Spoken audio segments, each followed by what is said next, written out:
को बहुत बहुत धन्यवाद देना चाहता हूँ। बहुत ही व्यवस्थित और विषय केंद्रित जो आप बैठक किए और जिस ढंग से एजेंडा का प्रस्तुति और एजेंडा को कैसे हम लोग एक लॉजिकल एक में पहुंचाए, जो तैयारी आपने तत्परता दिखाए, मैं उससे उत्साही हूँ। और निश्चित रूप में जनता समाजवादी पार्टी के ये प्रदेश एक मजबूती के साथ आगे बढ़ रही है, इसका ये प्रमाण है। लेकिन आज के बैठक में मैं 2-3 चीज जो केंद्र का संदेश है वो आप लोगों के बीच में रखना चाहूंगा। महाधिवेशन के बाद वैसे यहाँ सब लोग नेता साथी सब है, और मुझे लगता है जो मैं चेहरा देख रहा हूं, सब लोग पार्टी के संस्थापन समय से अधिकांश नेता लोग यहाँ है। इसलिए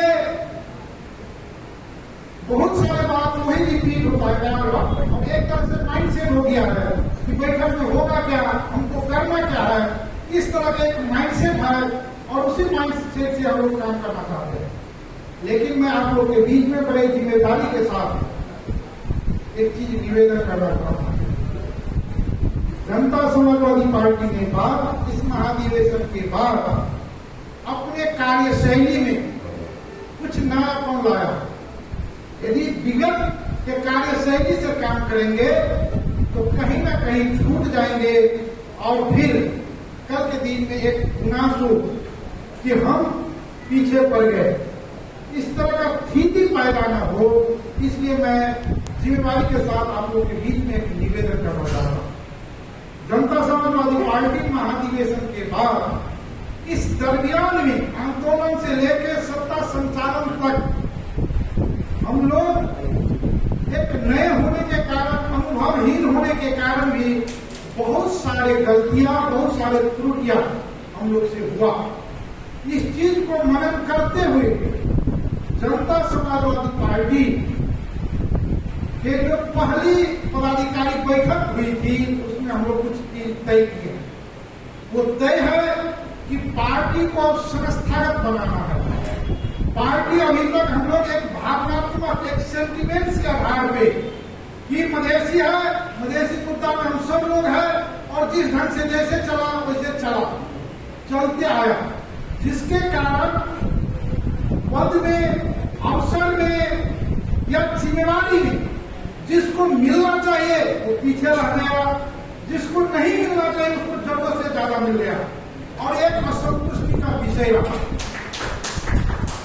हम लोग मीटिंग में विषय पे केंद्रित होकर, एजेंडा पे केंद्रित होकर बात नहीं करते हैं। मीटिंग है, अभी लग रहा है जैसे हम लोग कोई थिएटर, कोई सिनेमा देखने आए हैं, कुर्सी खाली है, नेता सब बाहर है और यहाँ से जाएंगे तो हम लोग चाय दुकानेंगे, पान दुकानेंगे, नेतृत्व को आलोचना, विरोध, सब खराब है, सब ऐसा ही है, एक तरह का भाष्य निर्माण करने का कोशिश करते हैं। तो जनता समाजवादी पार्टी, मैं आपको जोर देकर कहना चाहता हूँ, 3 चीज कैटेगोरिकली इस बार पदाधिकारी हम लोग तो औपचारिक हुआ राष्ट्रीय अध्यक्ष के साथ, और उसमें हुआ कि पार्टी को अब कमिटीगत प्रणाली में ले जाएगा। अध्यक्ष जी सब, जिलाध्यक्ष और आदरणीय प्रदेश अध्यक्ष इस पे विशेष जोर दीजिए। पार्टी को कमिटीगत प्रणाली में ले जाएगा।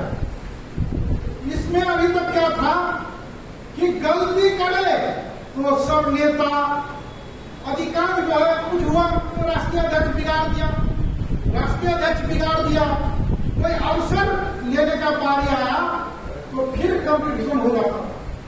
इसका कारण क्या था कि हम लोग के पास वो रिकॉर्ड और डाटा नहीं था, किसको क्या मिलना चाहिए, किसका कितना लगानी है, किसका क्या भूमिका है, इस चीज में हम लोग चूक जाते थे। ये 21वीं शताब्दी और एक डाटा का युग है। आज जिसके पास डाटा है वो सब शक्तिमान है। इसीलिए अब पार्टी को कमिटीगत प्रणाली में ले जाया जाए। अब ये मैं भारतीय संगठन सबको बात सुना, एक तरह से निरी एक कमजोर कि अध्यक्ष लोग कोऑर्डिनेट नहीं करता है, अध्यक्ष लोग को कह दीजिए संगठन बनाने के लिए। मुझे लगता है कि आप स्वायत्त है। भातृ संगठन अभी से ये बात समझ ले कि आप भातृ संगठन के जिम्मा लिए हैं, तो स्वायत्त ढंग से आप काम कीजिए, निर्णय कीजिए और संगठन को विस्तार कीजिए। ये आपका कर्तव्य है।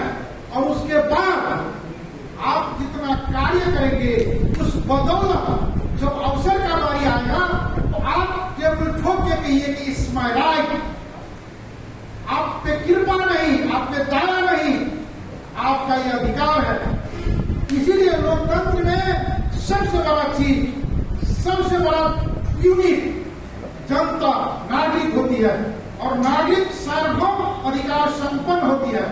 प्रत्येक इस पार्टी के संगठन के प्रत्येक मेंबर स्वायत्त है और अधिकार संपन्न है। इसीलिए आप लोग भी अपना अधिकार को पहचान करना होगा, पता करना होगा। नहीं तो इस पार्टी में हो क्या गया है कि हम लोग ऊपरमुखी हो गए हैं, सब लोग ऊपर की ओर देखते हैं, काम बिगड़ गया और हम लोग असंतुष्टि भोगते रहते हैं। इसीलिए पार्टी में इस बार कमिटीगत प्रणाली को संस्थागत करना है। जैसे सरकार अभी तक चला, ये प्रदेश सरकार प्रदेश कमिटी के माध्यम होनी चाहिए, लेकिन अध्यक्ष को लगता था कि मंत्री कृपा करके हमको 10-15-20 लाख का बजट दे दीजिए, वो दे देता था तो लगता था बहुत बड़ा बात है। जिला में पता नहीं है अध्यक्ष को, किसको नियुक्ति कहाँ हो गया जिला अध्यक्ष को पता ही नहीं है। जिला अध्यक्ष जाता था या प्रदेश में आता था या काठमांडू जाता था तो उनको लगता था जैसे भिक्षाटन के लिए जा रहे हैं, मांगना पड़ता था। ये होना नहीं चाहिए।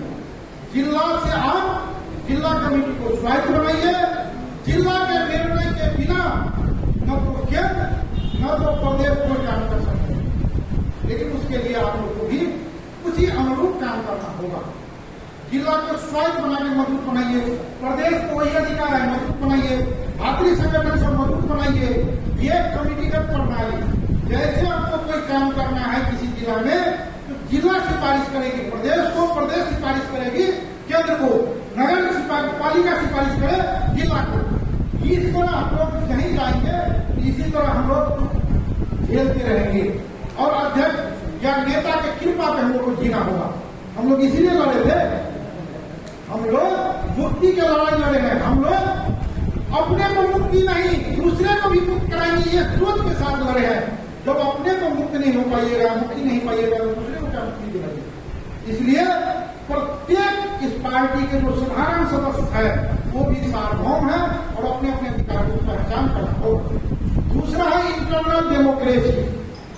पार्टी के भीतर इस पार्टी में सबसे बड़ा रोल जो मैं और अध्यक्ष बैठ के इसके विहंगम बहुत सारे पहलू के बाद हुआ कि हम लोग कमेटी में बात नहीं करते हैं। कमेटी में नेता की तरफ देखते हैं और कहते हैं कि जो हुआ हुआ, आप तो महान है। बाहर जाते ही चाय दुकान, पान दुकान में 3 पुस्तक का गाली, व्यक्तिवादी चरित्र, अवसरवाद का प्रकाशता मान के दूसरे पार्टी में जितना शब्द प्रयोग नहीं कर सकता है अपने नेता और नेतृत्व के विरुद्ध में उतना हम लोग प्रयोग करते हैं। दूसरा निर्णय हुआ है कि हम लोग इंटरनल मीटिंग में अपना मन में लगा हुआ सब बात रखे, तर्कपूर्ण ढंग से रखे, सभ्य भाषा में रखे। फर्क मत भी है तो फर्क मत को भी सम्मान किया जाए। फर्क मत रखने वाले को प्रश्न दुश्मन के तरह व्यवहार नहीं किया जाए, उसको अभिलेख रखा जाए और उसको अभिलेख रख के उसको बात को, ठीक है यदि लोकतंत्र में बहुमत अभी नहीं है अगर बहुमत बात होगी उस तरह रखा जाए।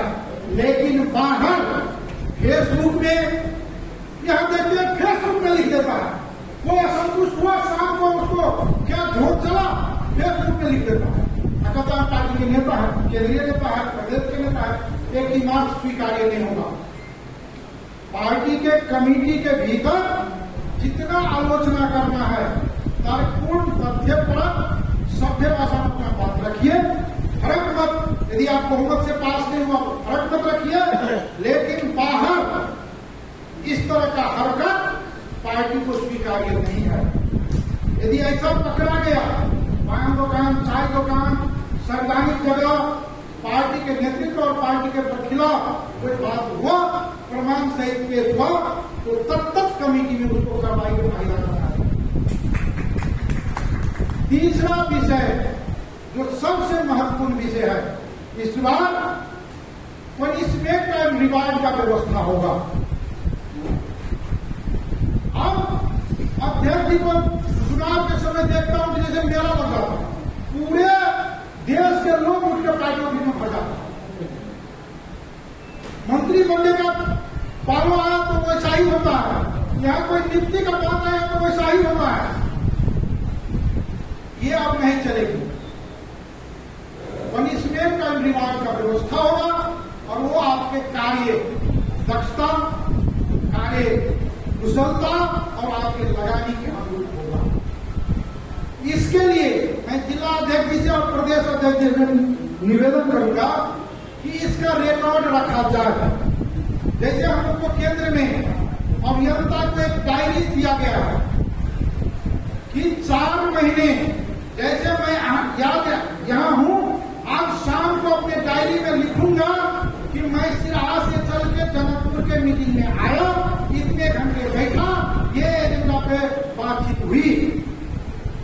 आपको 4 महीने के बाद वो डायरी हम लोग केंद्र में सुनाएंगे, प्रदेश के साथी लोग प्रदेश में जाए, जिला के